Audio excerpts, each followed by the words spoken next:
Razer phone is not a good smartphone. Well, not a good $700 smartphone, at least. On paper. It competes with other Android flagships. It has a fast Qualcomm Snapdragon 835 processor, 8 GB of RAM, a dual camera system, a high-resolution display, super loud stereo speakers, and so on. But in practice, it's a big, clumsy phone with a terrible camera and only average battery life, despite its enormous battery capacity. On top of that, it lacks both water resistance and a headphone jack, the former a table stakes feature for phones at this price point. The latter a puzzling omission given the sheer size of the Razer phone. So why should you care? For one reason, the Razer phone is the first smartphone with a super high refresh display. It has basically the same display technology found in Apple's iPad Pro 10.5 that enables incredibly smooth interactions and scrolling. It is a glimpse at a future when all smartphones have this kind of screen refresh technology. High screen refresh rates are most commonly desired by gamers on desktop PCs, as they afford smoother gameplay and shorter reaction times for fast action games. On a mobile device, a high refresh rate makes your interactions silky, so scrolling through your inbox or Twitter feed doesn't look stuttery or jumpy. The result is an interface that tracks your finger's touch closer than ever and never stutters or skips. It's hard to convey how much different it feels compared to a standard smartphone's interface without just demonstrating it in person. But it feels much closer to direct manipulation of elements on the screen than any other phone.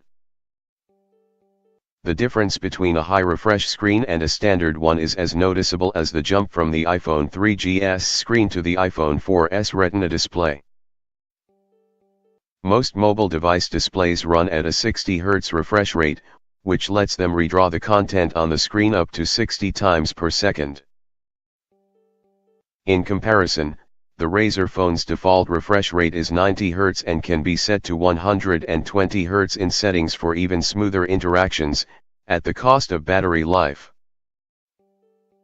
The Razer can do this thanks to a few factors. Partly because of its high-end internals that lots of other Android phones share, but also thanks to a custom display controller it developed to handle the high refresh rate. Almost every Android app, with the exception of games, which I'll get into in a bit, benefits from this higher refresh rate. And there's no work to be done on the app developer's part to enable it. The Razer can dynamically adjust its refresh from as low as 20 Hz all the way up to a full 120 Hz depending on what the phone is doing. If you're just reading a static page on the screen, the refresh will scale down to save power, but as soon as your finger touches the display, it will ramp up to provide those smooth interactions. Likewise, if you're watching a movie that's filmed at 24 frames per second, the Razer will set its refresh rate to match, so you don't get the soap opera effect commonly seen on TVs that use 120 Hz rates. Games are a little more complicated, as developers typically target a specific refresh rate and lock the game to it.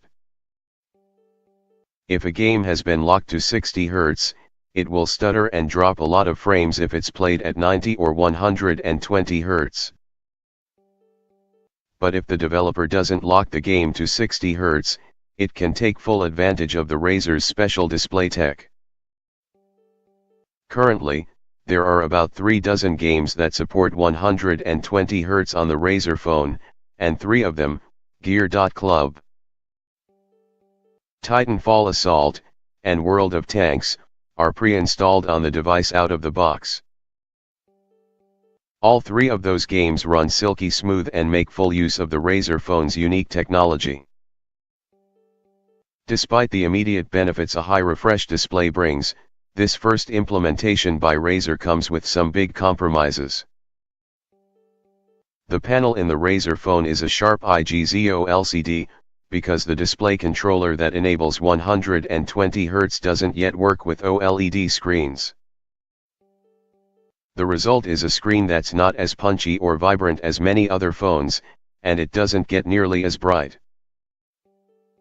The Razer phone is very difficult to use outdoors because its screen is barely visible. Meanwhile,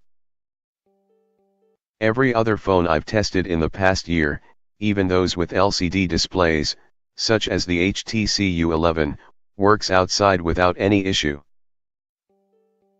But the Razer phone does provide some exciting prospects. And it will be very interesting to see this kind of high refresh display technology in phones that make fewer compromises to get it. If that happens, then the future of smartphones is going to be pretty smooth.